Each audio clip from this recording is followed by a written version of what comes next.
Bismillahirrahmanirrahim. Assalamualaikum warahmatullahi wabarakatuh.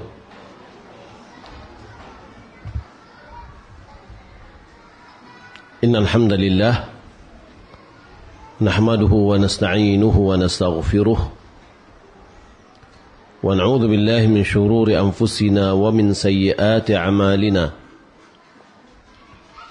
Man yahdihillahu fala mudilla lahu wa man yudlil fala hadiya lahu. وأشهد أن لا إله إلا الله وحده لا شريك له وأشهد أن محمدا عبده ورسوله اللهم صل وسلم على نبينا محمد وعلى آله وصحبه أجمعين اللهم لا علم لنا إلا ما علمتنا إنك أنت العليم الحكيم اللهم علمنا ما ينفعنا وانفعنا بما علمتنا وزدنا علما اللهم إنا نسألك علما نافعا ورزقا طيبا وعملا متقبلا. Bapak Ibu wali murid yang dimuliakan Allah Subhanahu wa taala, alhamdulillah segala puji bagi Allah Subhanahu wa taala yang senantiasa mencurahkan nikmat dan karunia-Nya kepada kita. Salat beriang salam semoga dan anugerah kepada Allah Subhanahu wa taala kepada Nabi kita Muhammad sallallahu alaihi wasallam. Allahumma shalli ala Muhammad wa ala ali Muhammad. Saya mengucapkan terima kasih banyak kepada kepala sekolah SD IT dan pengurus keakhwatan divisi keakhwatan Yayasan Darul Iman, di mana mereka telah berkolaborasi untuk meningkatkan pendidikan anak-anak kita. Dalam hal ini adalah peningkatan pendidikan anak-anak melalui pengetahuan orang tua.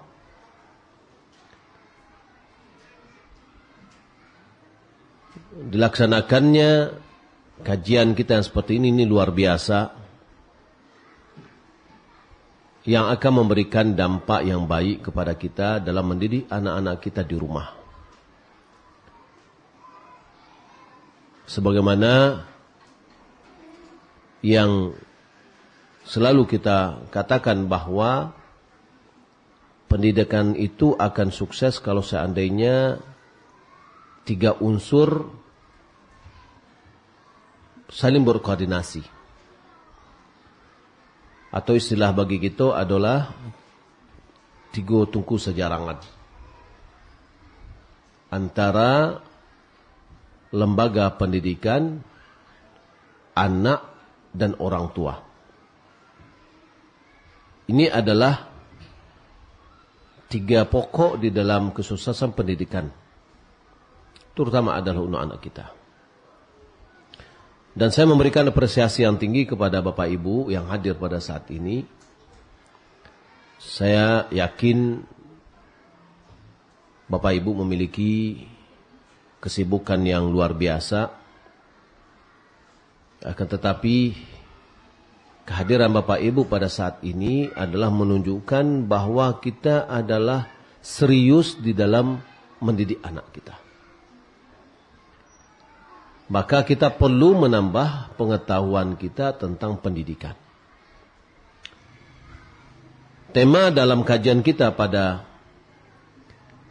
siang ini dan yang pertemuan perdana adalah menjadi orang tua teladan untuk anak-anak di masa banyak fitnah.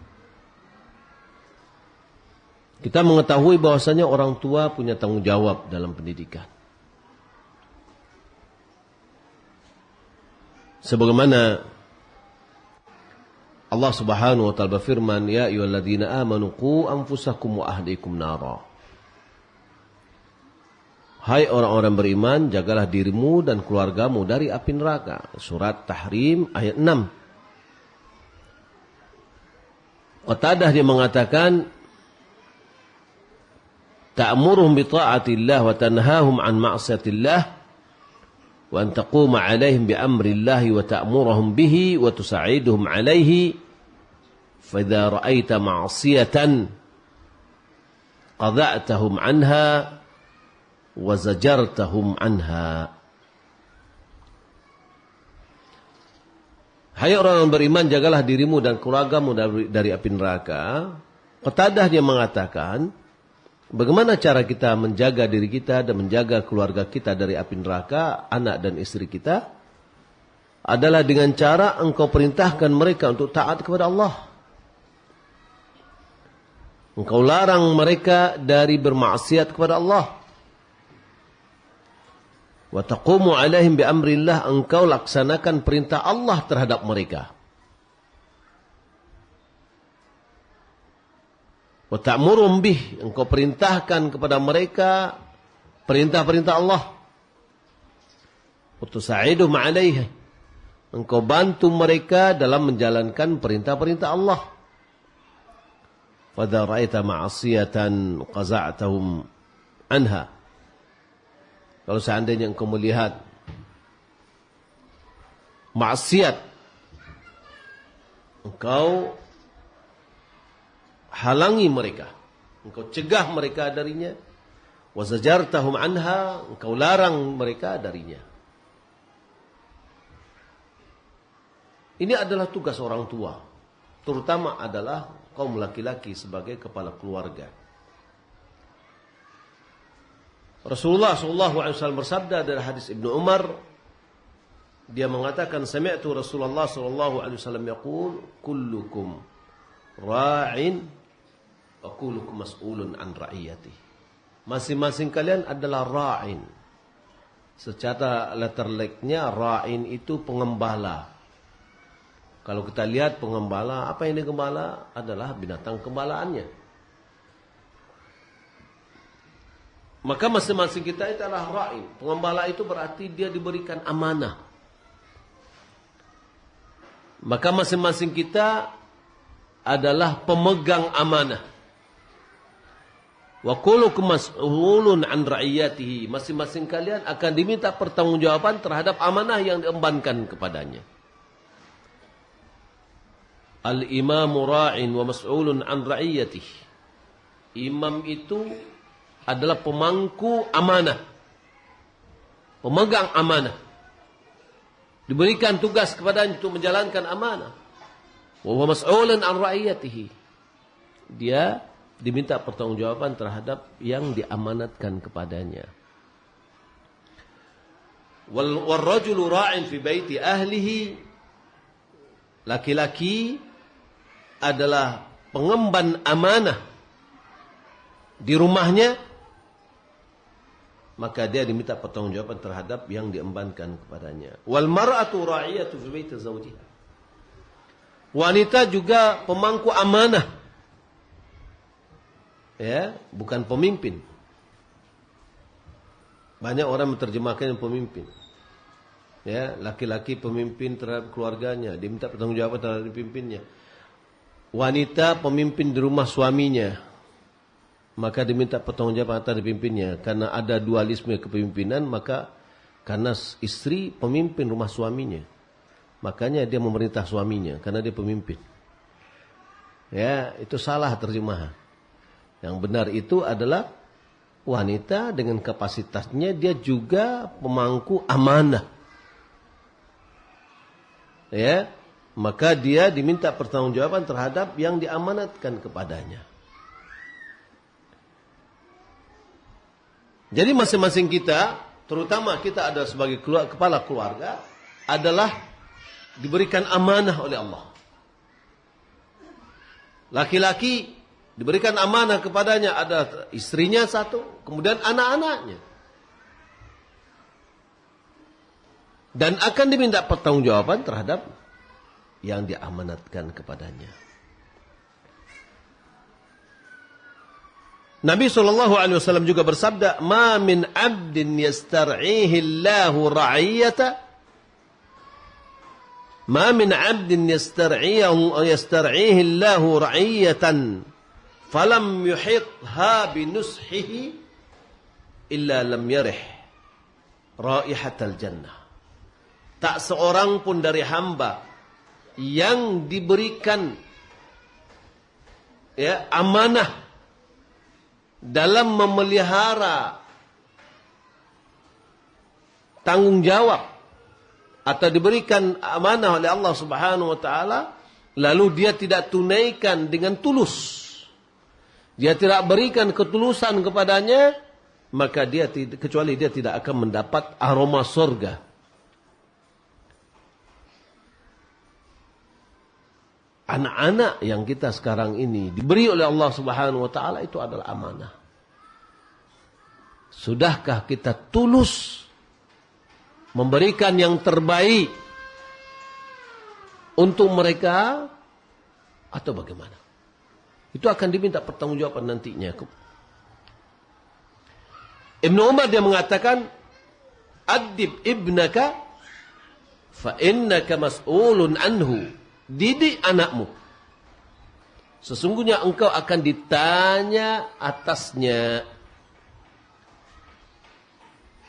Madza adabtahu wa madza 'allamtahu wa huwa mas'ulun an birrika wa tawa'iyatihi laka.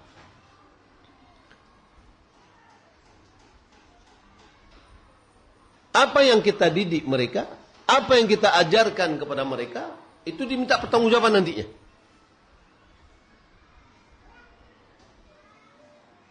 Dan anak itu diminta pertanggungjawaban nanti terhadap baktinya mereka kepadamu dan ketaatannya kepadamu.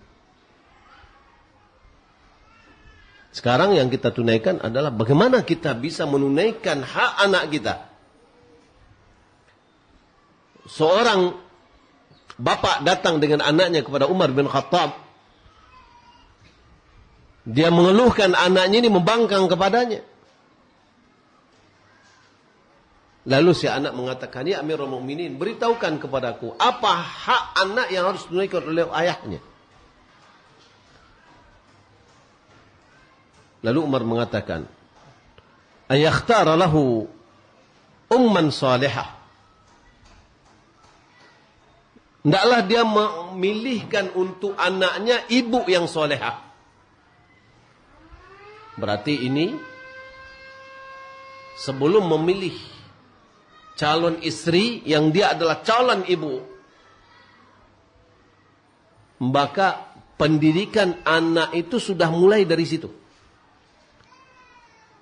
Di waktu kami tahun keempat kuliah tarbiyah dengan guru, dosen kami, dia bercerita pada tahun yang lalu di dalam mata kuliah pendidikan ada seorang mahasiswa dari Afrika. Dia bertanya, "Syekh," katanya, "saya baru mendapatkan berita dari istri saya. Istri saya sudah melahirkan pagi ini." Lalu dia katakan, "Coba ajarkan kepada saya bagaimana saya mendidik anak saya." Lalu Syekh mengatakan, "Oh, Anda sudah terlambat." Lalu mahasiswa tadi mengatakan, "Kok terlambat? Anak saya baru lahir." Ya? Masa dosen mengatakan terlambat saya mendidik anak? Kata dosen, mendidik anak itu bagi seorang laki-laki mulai sebelum dia menikah, sebelum memilih calon ibunya. Maka tarbiyahnya sudah mulai di situ. Sebagaimana yang dikatakan oleh Umar. Umar mengatakan, hendaklah dia memilihkan ibu yang salehah. Wa an yu'allimah syai'an min kitabillah. Wa an yu'allimahu syai'an min kitabillah. Hendaklah dia mengajarkan agama. Mengajarkan kitab Allah maksudnya ada mengajarkan agama kepada anaknya. Ini adalah tanggung jawab si bapak. Nah, bagaimana dengan kita? Kaum bapak. Ada enggak yang akan kita berikan kepada anak kita? Faqidu syai'in la yu'ti. Yang tidak punya enggak bisa memberi. Maka di sini dituntut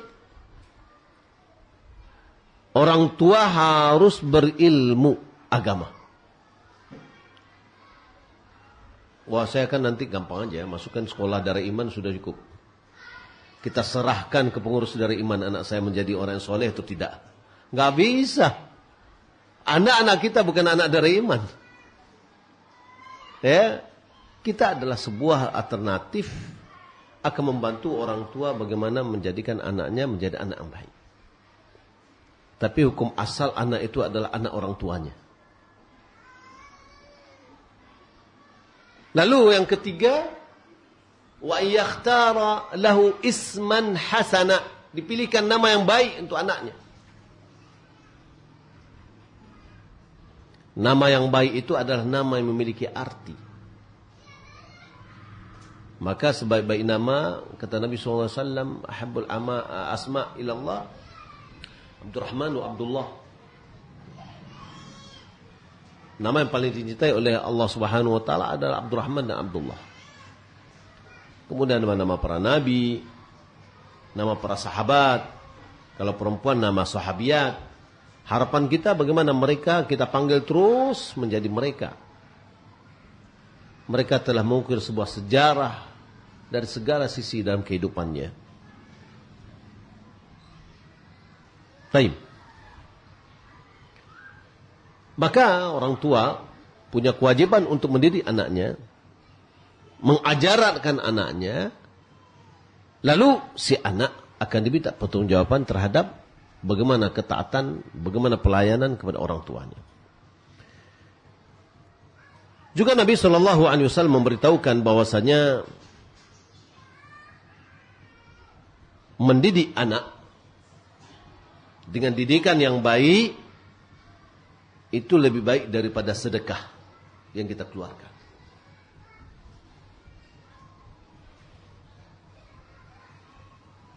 Nabi mengatakan la yu'addiba ar-rajulu waladahu khairun min an yatasaddaqa bisa'in. Kalau seandainya seorang mendidik anaknya lebih baik daripada dia bersedekah 1 sa'. Ya, apalagi kalau seandainya dia mendidik anaknya itu butuh biaya. Maka biaya inilah lebih dihulukan.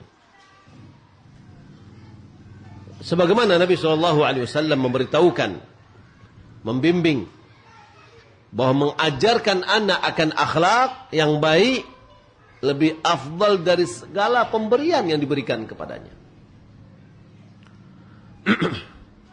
yakni kalau orang tua memberi hadiah anaknya, maka tidak ada yang sebaik-baiknya hadiah kepada anak melebihi dari hadiah mendidik mereka, mendidik karakter mereka yang baik. Nabi mengatakan,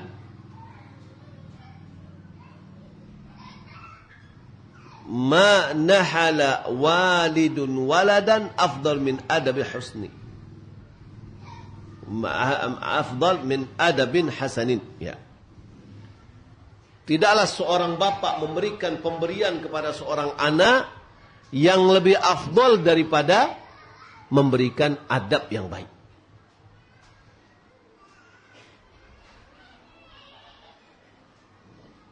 Dalam mendidik anak, Bapak Ibu bilang kalau Allah Subhanahu wa taala membutuhkan kesabaran.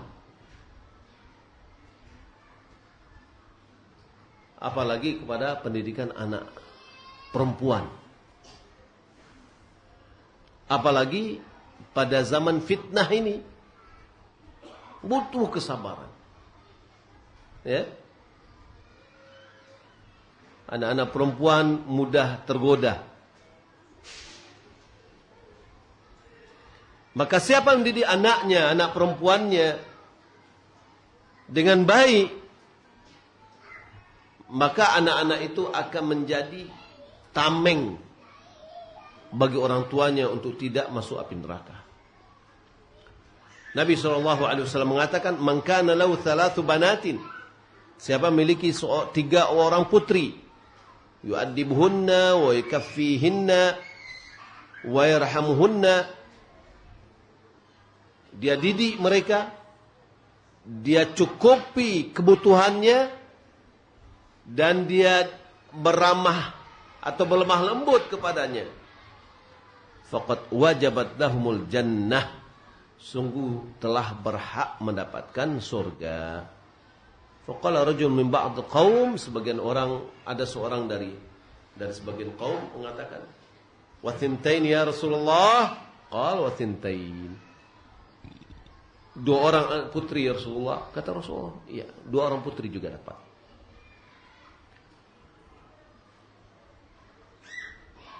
Bapak Ibu belakang Allah Subhanahu wa taala, bagaimana cara kita sebagai seorang orang tua pada zaman fitnah yang banyak ini bisa menjadi pendidik yang berhasil? Apa yang harus kita lengkapi diri kita? Karena pendidik yang sukses, dia memiliki kriteria atau sifat-sifat. Semakin terpenuhi dengan baik sifat-sifat ini, semakin terpenuhi kesuksesan di dalam mendidik anak setelah taufik dari Allah Subhanahu wa taala. Pendidik, ya, pendidik itu boleh jadi bapak, ibu, saudara, saudari, paman, bibi, kakek, nenek, ya, atau juga misalkan bagi kita nyoncu, ya, mama, dan yang lainnya. Mereka itu adalah orang yang berada di sekitar anak-anak kita. Karena dalam pendidikan ini yang paling berpengaruh itu adalah lingkungan. Lingkungan yang paling berpengaruh. Apa dalilnya? Dalilnya adalah hadis Nabi SAW. Kullu mauludin yuladu 'alal fitrah. Setiap menterlahir dilahirkan dalam keadaan fitrah, suci, lurus. Jika seorang yang terlahir itu dia mengikuti fitrahnya aja, tidak akan ke kiri kanan, lurus. Tapi lingkungan yang mempengaruhi. Fa abawahu yuhawwidanihi aw yunassiranihi aw yubajsanihi. Maka bapak dan ibunya yang menjadikan dia Yahudi atau Nasrani atau Majusi. InsyaAllah nanti kita akan berbicara, ya, pada kesempatan yang lain adalah bagaimana cara kita mendidik anak kita melalui fase umur mereka. Ya, jadi tahap-tahap setiap umur itu apa yang akan lebih kita konsentrasikan. Bapak Ibu belakang Allah Subhanahu wa taala, kita adalah pendidik untuk anak-anak kita. Orang tua adalah orang yang ada di lingkungan. Coba terkadang lebih dari atau banyak orang yang mengeluhkan dari yang bertanya kepada saya. Di antaranya adalah, ya Ustaz, bagaimana sikap kami sebagai orang tua ketika anak-anak kami diajak oleh kakek neneknya ke rumah. Di rumah kami nggak ada televisi. Di rumah kakek nenek bebas, TV-nya macam-macam gitu ya. Ini problem. Kakek nenek adalah lingkungan. Sebagaimana ayah dan ibu adalah lingkungan. Maka lingkungan itulah yang membentuk anak kita. Interaksinya dengan siapa itulah yang membentuk. Nah, maka perlu kita pendidik ini, kita, saya, bapak ibu terhadap anak-anaknya, dan lingkungan, termasuk juga pendidikan di sekolah, ya. Tadi kita sudah sebutkan, pendidik itu di rumah siapa? Bapak, ibu, kakek, nenek, paman, bibi, paman dari pihak bapak, paman bibi pihak bapak, paman dari pihak ibu, pak bibi dari pihak ibu. Ya. Saudara, saudarinya itu adalah murabbi yang akan mendidik. Nah, ada 9 kriteria atau 9 sifat yang harus dimiliki oleh seorang pendidik yang sukses. Kalau ingin menjadi pendidik yang sukses. Yang pertama adalah ilmu agama. Berilmu. Ini adalah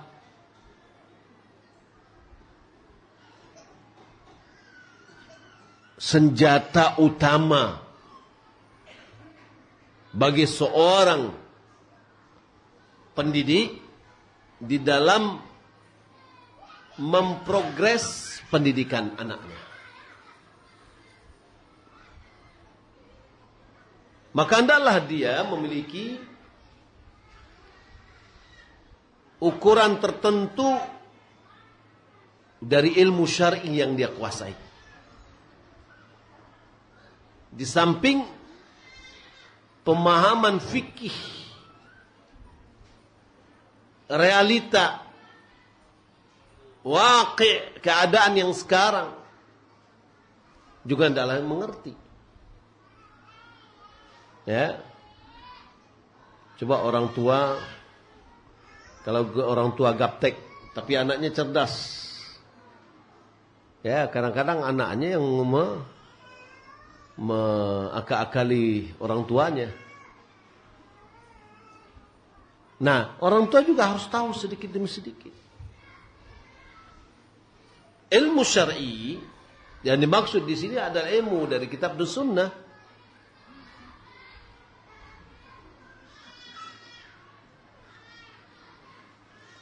Maka tidaklah dituntut seorang murabbi, pendidik, di sini adalah ayah dan ibu, kecuali seukuran yang wajibnya seorang yang telah dibebankan kewajiban untuk mempelajarinya. Jadi tidak terlalu panjang, jangan tidak sampai belajar misalkan usul fikih, belajar bahasa Arab, tidak. Tapi berapa ukuran wajib seorang itu menuntut ilmu, saya dan yang lainnya. Sebagaimana Nabi SAW mengatakan, talabul ilmi faridatun ala kulli muslim. Menuntut ilmu itu wajib hukumnya bagi setiap muslim. Mana ukuran wajibnya? Ulama mengatakan, al-qadru alladhi yatawaqqaf alaihi ma'rifatu ibadatin yuridu fi'laha atau muamalatin yuridu al-qiyamu biha. Yaitu seukuran di mana dia bisa mengetahui ibadah yang ingin dilakukannya. Dan dia bisa mengetahui muamalah transaksi yang ingin dia kerjakan. Ini kadarnya. Sebagian ulama mengatakan, ilmu di mana dengan ilmu itu dia tahu sah atau tidak sahnya ibadah yang dia kerjakan. Halal atau haramnya muamalah yang dia lakukan. Ya. Karena kehidupan kita hanya 2. Hubungan kita kepada Allah, hubungan kita kepada manusia. Hubungan kita kepada Allah, ibadah. Ya, maka hendaklah orang tua atau murabbi tahu bagaimana ibadah yang benar kepada Allah. Bagaimana murabbi tahu dengan tauhid, tahu dengan lawannya tauhid, yaitu syirik. Tahu dengan apa yang dia syariatkan. Maka dalam kondisi ini, seorang murabbi hendaklah dia paham dan tahu bagaimana cara mengibadati Allah dengan ibadah yang telah ditentukan. bagaimana cara dia untuk melaksanakan muamalah. Kalau kita seorang pedagang kain misalkan, apa yang harus kita lakukan? Di mana batas-batasnya pedagang kita diberkati oleh Allah? Kalau kita berdagang emas, dan emas ini sangat-sangat dominan nuansa riba, dan banyak aturan di dalamnya. Sudahkah kita berilmu tentang itu? Ya. Apabila seorang murabbi, seorang pendidik tidak berilmu dengan syariat, awam, agama sesuai dengan apa, sesuai dengan ayat gadang, ya, Dima mengalir ke situ pai, ya, kemudian tapian sekali gadang air berubah ke tapian. Jadi ngikut dengan masyarakat aja.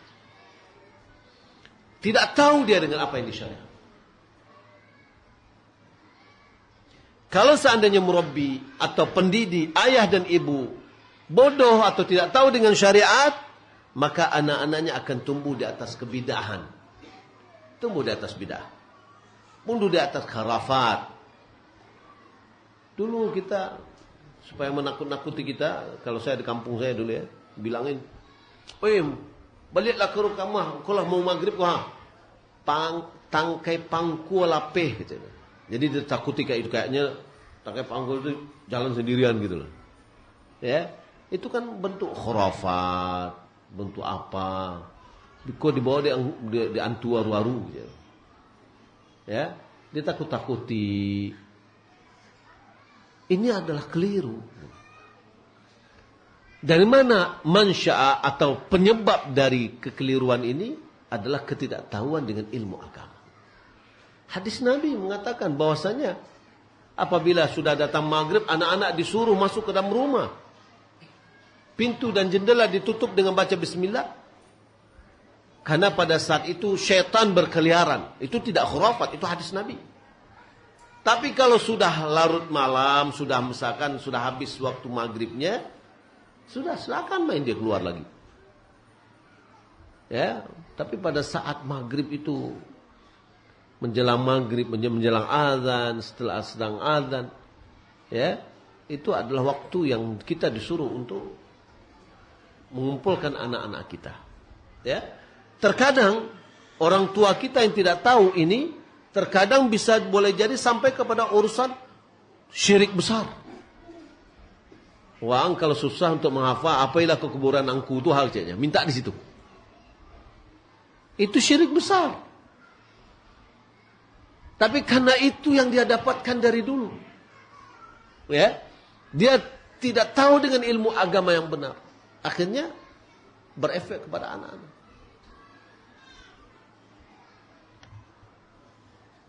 Kalau seandainya kita perhatikan keadaan orang sekarang ini, maka kita dapatkan bahwa kekeliruan yang dominan itu adalah masalah akidah dan ibadah, disebabkan karena mereka sudah mewarisinya dari orang tua mereka, seperti itu juga. Ya. Dan mereka selalu berada di atas pengetahuan yang didapatkan dari orang tuanya. Ya, sampai Allah Subhanahu wa taala bisa menggiring orang yang mengajarkan kebaikan, yang mengajarkan yang benar kepada mereka, seperti ulama dan duat, orang-orang yang soleh. Ya. Atau mereka meninggal dunia di atas kebodohan yang telah mereka warisi dari orang tua mereka. Pendidik yang tidak paham dengan syariat akan menjadi penghalang antara anak-anaknya dengan antara kebenaran, disebabkan oleh kebodohannya itu. Ya. Dan terkadang sampai menjadi musuh yang memusuhi kebenaran. Ada di antara kisah juga, seorang ikhwan kita tidur, bangun-bangun taunya jenggotnya udah hilang. Ya, atau sudah dipotong. Kenapa? Dipotong oleh orang tuanya. Ya, ada mengatakan jajok bu mencaliaknya. Ya, atau kecil ndak gagang doh, tua nampak. Kalau model orang Arab jambang tabe atau buat gagahnya kita. Awak ada janggu esketeknya ya. Nah, ini apa penyebabnya ini? Karena ketidaktahuan mereka dengan sunnah.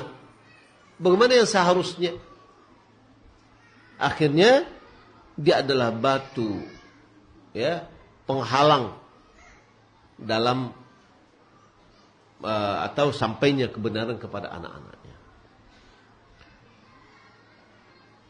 Maka oleh karena itu, seorang penuntut ilmu, seorang murabbi, orang tua harus berilmu agama.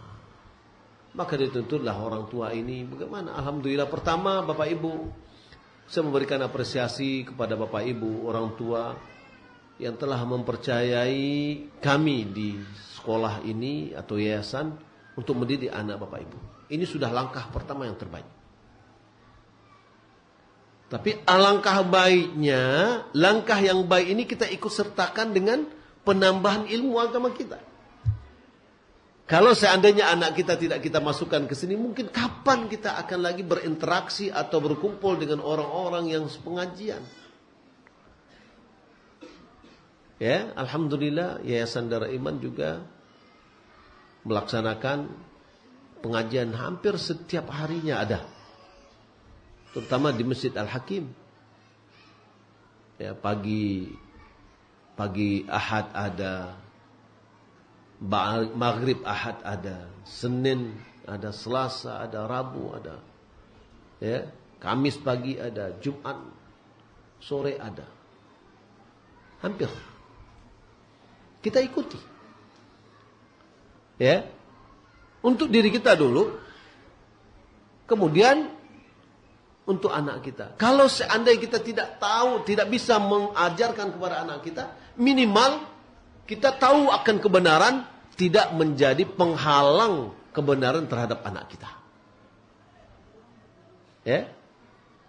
Begitu juga seorang murabbi, dia juga harus tahu dengan ilmu-ilmu yang lain tentang cara bagaimana mendidik anak. Ya. Sesuai dengan fase-fase dalam kehidupan mereka. Yang kedua, seorang murabbi, orang tua harus memiliki amanah. Ya. Termasuk atau meliputi amanah ini adalah seluruh perintah dan larangan. Ya. Yang dikandung oleh syariat di dalam ibadah dan muamalah, itu semuanya adalah amanah. Maka orang tua, murabbi, orang tua, hendaklah dia orang yang bersemangat di dalam menunaikan ibadah kepada Allah. Ya. Dia memerintahkan anak-anaknya untuk menjalankan ibadah. Multazim dengan syariat, ya. Baik yang tampak maupun yang tidak tampak, berusaha selalu dia untuk iltizam, berpegang teguh, sehingga orang tua menjadi contoh teladan bagi anak-anaknya dan di masyarakatnya, dengan menghiasi dirinya dengan sifat amanah yang dia laksanakan dalam kehidupannya sehari-hari. Ini akan tampak. Anak itu Bapak Ibu ini bilang Allah Subhanahu wa taala, dia akan terpengaruh oleh lingkungan, terutama dari kita. Kita suka enggak anak kita berbohong? pasti kita nggak suka. Ya, kita tidak suka berbohong. Malahan kita marah besar jika anak kita berbohong. Tapi tanpa kita sadari, kadang-kadang kita mengajarkan anak kita berbohong. Sadar atau tidak sadar?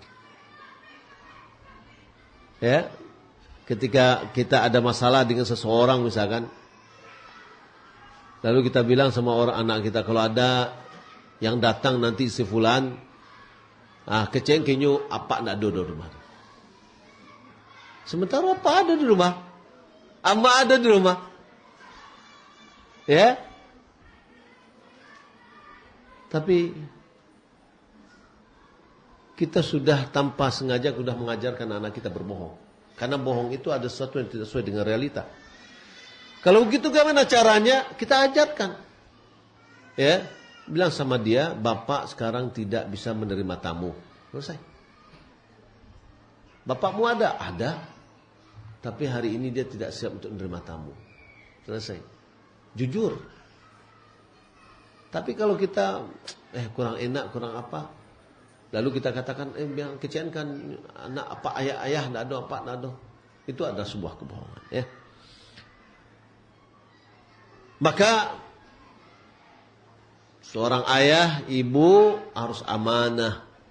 Amanah utama itu adalah amanah kepada Allah Subhanahu wa taala. Inna aradna al-amanata 'ala as-samawati wal jibal fa abayna an yahmilnaha wa ashfaqna minha wa hamalaha al-insan innahu zaluman jahula.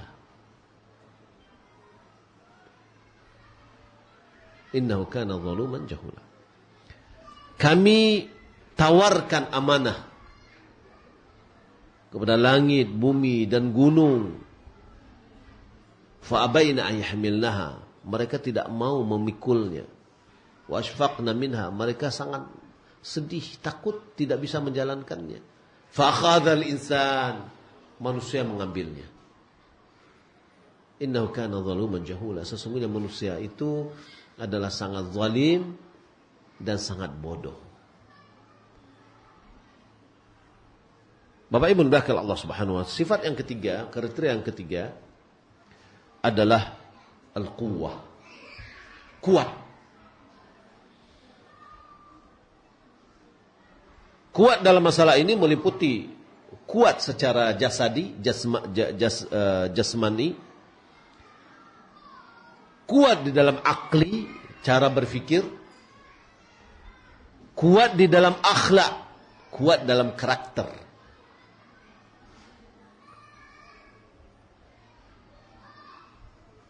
Ini harus ada prinsip kita nih.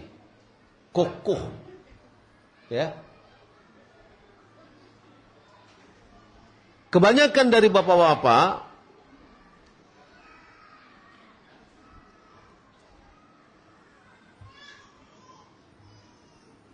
pada tahun-tahun awal dia bisa mendidik anaknya dengan baik.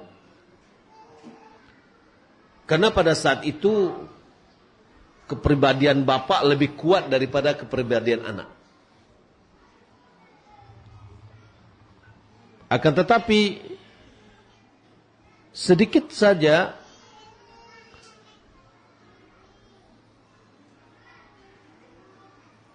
bagian dari bapak yang tetap merasa kuat, ya, di dalam mendidik anaknya walaupun anaknya sudah besar. Apalagi anaknya sudah berkerajo. Apalagi anaknya sudah mage piti kapah. Ya. Kadang-kadang kekeliruan anak tidak lagi dihiraukan. Saya mendidik anak ini tidak hanya waktu kecil aja, sampai dia dewasa. Bagaimana Abu Bakar Siddiq ketika dia mendapatkan berita bahwasanya Nabi SAW menjauhi istri-istrinya selama 1 bulan. Datang Abu Bakar Siddiq, mendatangi Aisyah, menasihati Aisyah, memarahi Aisyah. Ya. Artinya apa? Walaupun anak kita sudah berkeluarga, tetap kita nasihati. Ketika anak itu tidak tepat melaksanakan, tetap masih juga kita nasihati, dan kita kalau perlu kita marahi, kita marahi. Ya. Nah, jadi hendaklah selalu kepribadian kuat pada diri seorang ayah harus ada. Sifat ini dituntut dari kedua orang tua, ayah dan ibu, atau siapapun yang menempati posisinya.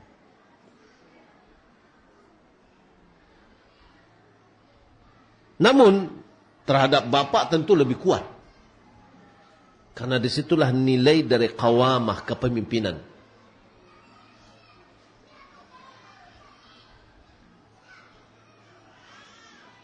Maka kekuatan ini jangan dikalahkan dengan kekuatan istri.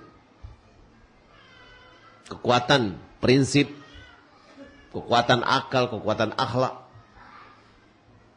Apalagi dalam mendidik anak. Ya. Harus ada kompak antara ayah dan ibu, antara suami dan istri. Dan istri harus tunduk kepada suami dalam mendidik anak.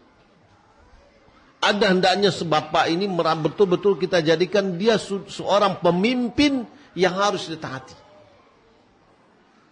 Jangan si ibu berupaya menjatuhkan kepemimpinan bapak di hadapan anaknya. Enggak boleh. Ya. Kepemimpinan itu tetap dengan anaknya. Dengan ayahnya terhadap anaknya. Jangan dikebalik. Atau si ibu menampakkan kepemimpinan lebih kuat dia dari bapaknya atau suaminya, sehingga anak melihat ini yang jadi pemimpin siapa ini, apa atau ibu. Ya.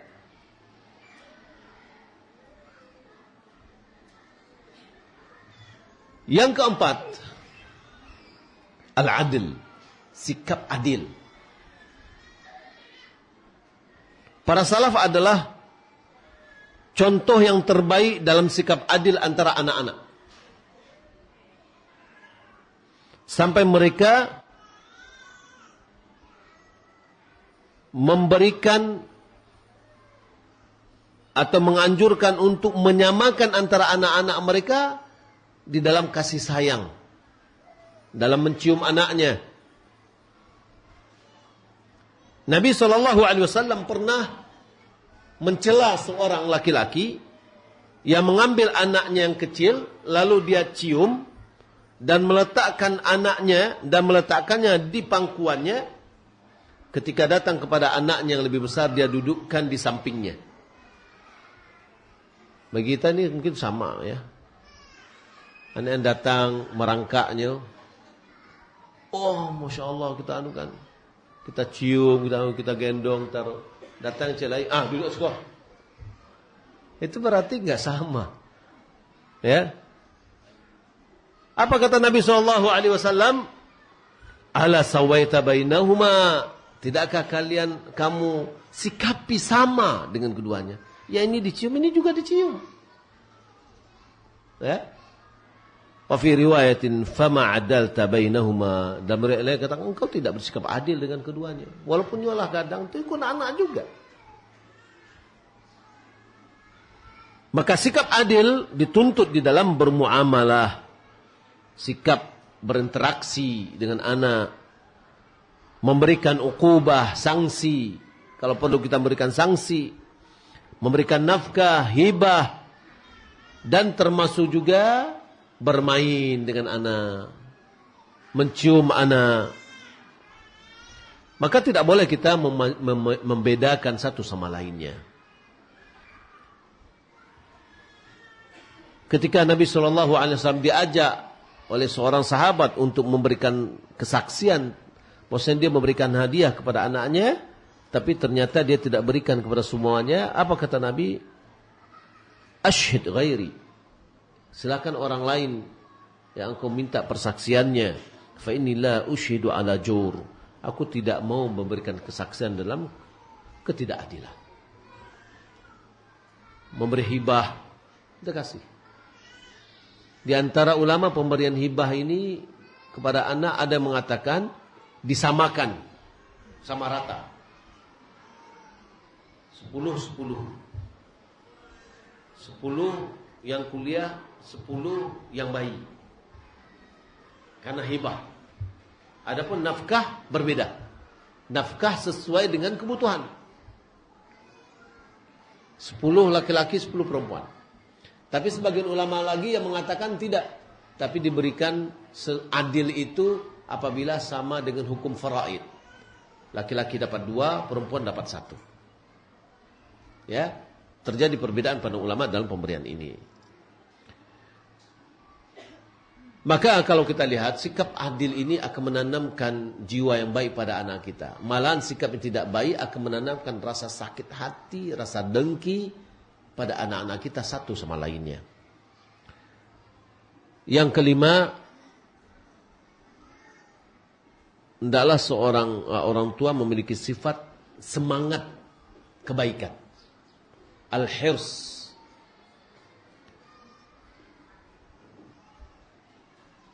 Ya. Al-hirs di sini semangat kebaikan.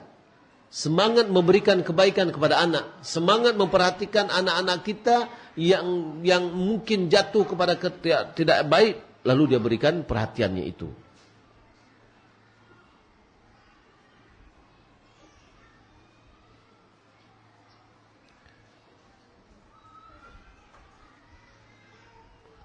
Namun kalau kita lihat bahwa perlu semangat ini pun harus dikontrol dengan baik. Namun harapannya adalah bagaimana kita bisa memutaba'ah, mengikuti, memfollow up, memperhatikan, ini yang dimaksud dengan semangat tadi. Kemudian yang keenam adalah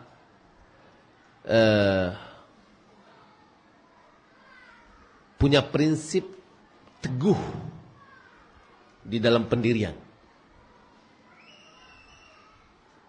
Seorang ayah atau ibu hendaklah dia memiliki rasa sikap teguh, ya, dan pendiriannya yaitu mengarahkan anak-anaknya selalu kepada yang baik. Dia berusaha menjaga anaknya, agamanya, akalnya, dan seluruhnya dia berusaha untuk ya memberikan perhatian yang dalam hal ini adalah dia selalu memantau ya terhadap anaknya. Kemudian yang ketujuh adalah kesolehan. Orang tua hendaklah punya sifat kesolehan. Karena kesolehan itulah yang akan memberikan pengaruh kepada anaknya. Ketaatan ya. Kemudian yang kedelapan adalah kejujuran. Yang kesembilan adalah hikmah. Ya, karena waktu sudah tinggal hanya 6 menit lagi. Nah, jadi saya ulangi, yang pertama adalah berilmu, hendaklah kita tambah ilmu agama kita.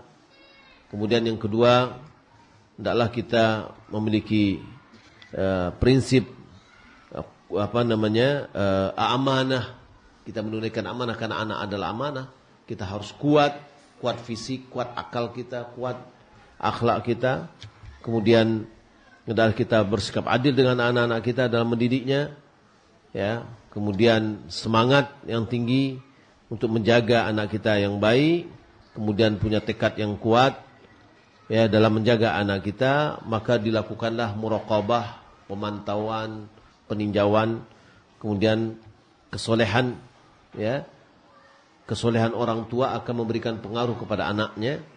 Kemudian jujur serta memiliki hikmah di dalam mendidik anak, ya.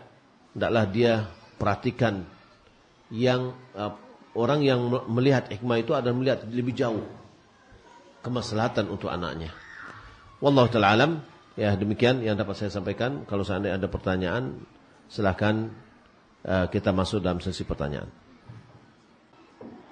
Kiat-kiat menjadi orang tua teladan salah satunya memberikan nama yang baik kepada anak. Jika ada seorang guru mengajar yang memberikan nama julukan untuk anak, misalnya nama Muhammad dipanggil Mehmet, bagaimana ini Ustaz? Sedangkan anaknya tidak suka dipanggil seperti itu. Mohon penjelasan. Enggak boleh. Enggak boleh. Ini gurunya harus dinasihati. Mungkin belum tahu dia kenapa nama itu harus dipanggil yang nama yang baik. Karena nama memanggil itu bagian dari doa. Muhammad terpuji, panggillah namanya Muhammad, itu nama baik. Mehmet tidak ada artinya. Muhammad, Ahmad misalkan, Mat juga enggak ada. Abdurrahman namanya bagus, Man juga enggak ada. Walaupun kadang kita manggil mendek-mendeknya ya, tapi enggak ada artinya. Coba kalau manggil Hasan, wahai Hasan, baik, yang baik. Ahmad, orang yang terpuji, gitu artinya ya. Nah, jadi kita juga di rumah tolong dibiasakan namanya itu nama lengkap. Jadi gini Bapak Ibu, nama itu harus lengkap. Ya, namanya harus lengkap. Ahmad ya Ahmad. Tapi kalau kita kan namanya panjang, 3 nama, 4 nama. Ketika dipanggil nggak ada satupun nama itu dipanggil. Ada tuh. Ya, panggilannya aja tidak ada dari sana ke angkanya. Lain beda lagi atau ujung dari situ. Ya. Ada namanya misalkan apa namanya ya? Pendekan dari Al-Qur'an ada juga namanya. Ada satu nama ini harus dirubah. La syarikalah. Wah, ini harus dirubah tuh. Yang tidak ada sekutu baginya hanya Allah Subhanahu wa taala. Ya. Jadi nama ya ada namanya katanya ada inna a'tayna. Nama-nama seperti ini nama cukup satu kata. Nama kedua nama bapaknya. Nama ketiga nama kakeknya. Jadi nama itu beralamat gitu loh. Tapi kalau karena kita di Indonesia, apa yang tertulis di akte itulah yang ditulis di KTP dan seluruh dokumen kita yang resmi, bikinlah namanya. Nama dia, nama bapaknya, nama kakeknya. Ya. Nah, kita terkadang enggak suka nama bapaknya disebut. Rugi. Kita sekarang ini nama orang tua kita meninggal dunia dan tidak pernah kita menghidupkan namanya. Orang tua kita meninggal dunia dan meninggallah namanya juga. Coba kalau seandainya nama anak kita kasih dengan nama orang tua kita meninggal dunia, namanya tetap hidup. Ya, tetap dipanggil. Wallahu a'lam. Jadi orang guru yang seperti itu perlu dinasihati, ya, bahasanya itu tidak, panggilan juga tidak mendidik dan caranya juga tidak boleh. Silakan yang megang mic kalau mau tanya. Kita pertama ulama-ulama besar, ya, termasuk juga Rasulullah SAW lahir dalam keadaan bapaknya enggak ada. Ya, tidak ada bapaknya. Imam Ahmad juga dalam keadaan bapaknya juga tidak ada. Imam Bukhari juga bapaknya tidak ada. Ya, artinya ada sisi kesamaan walaupun tidak sempurna. Boleh jadi dia punya paman. Di sini tadi kita kata tidak ada lagi laki-laki yang menjadi. Maka dalam hal ini berupayalah kita sebagai orang tua, ya, untuk mendidik anak kita. Ya, terkadang kita harus bersikap seperti laki-laki kali ya, ketegasan gitu ya. Karena dari laki-laki itu nampak ketegasan. Kita lihat aja lah di rumah lah. Ketika ibu yang memerintahkan, anak kadang-kadang tadangan tindak. Lagi dangan tapi keluar balik. Tapi kalau seandainya ayahnya memanggil, oh sudah, langsung sekali panggil kadang dengar.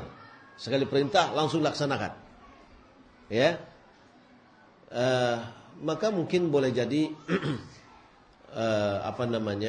hal-hal itu berupaya dilakukan dengan baik. Wallahu ta'ala alam.